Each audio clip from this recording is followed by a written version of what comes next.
қазіргі жағдайда инфляция бар, басқа мәселе бар дегенде, иә, көп мысалы мұсылмандар сұрайды, егер де мен теңгемен қарызға беретін болсам, ертең мысалы бұл ұзақ мерзімді қарыз болса, ертең теңгенің құны түсіп жатыр, бұны қалай реттейміз деп сондай сұрақтар көп келеді. Шариғатымыздың бекіткен формуласында, егер де сіз маған қарызға беретін болсаңыз, доллармен бекітуіңізге болады. Мысалы үшін 100 мыңды әйтеуір 200 доллар деп мысалы санайтын болсақ, теңгемен кәдімгі курспен сіз маған 200 доллар мысалы қарызға бересіз. Қайтарған кезде де сіз маған 200 доллар қайтарыңыз деп мысалы шарт қоясыз. Сөйтіп, енді доллар теңгемен салыстырған кезде анағұрлым тұрақты валюта болғаннан кейін бұл мына теңгелік инфляциядан қашудың бір несі амалы. Доллармен бекітесіз ба, евромен бекітесіз ба? Кейбір заманауи ғалымдар алтынмен де бекітуге болады деген сондай пікір бар. Мысалы үшін сіз енді қазір алтынның бағасы өсіп кетті ғой. Бүгінгі нарықтық бағамен есептеп, мысалы сіз 100 мың теңгемен беретін болсаңыз, біз кәдімгі ұлттық банктың алтынға қатысты курсымен мысалы есептейміз.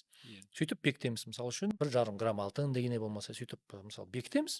Және де қайтатын қарыздың қайтарылатын күнін бекітеміз. Мысалы 3 ай болсын, 1 жыл болсын дегендей. Сөйтіп қайтатын күнін нақты бекітеміз. Сол келген күнінде мен сізге сол 1,5 грамм алтынды қайтаруым керек. Ол кезде алтынның бағасы өсуі мүмкін, құлауы мүмкін. Сонда сізге де әділетті болады, маған да әділетті болады. Егер де мысалы алтынның бағасы шынымен де өссе, сіз әйтеуір сол алтынның құнын өзіңіз қайтарып аласыз.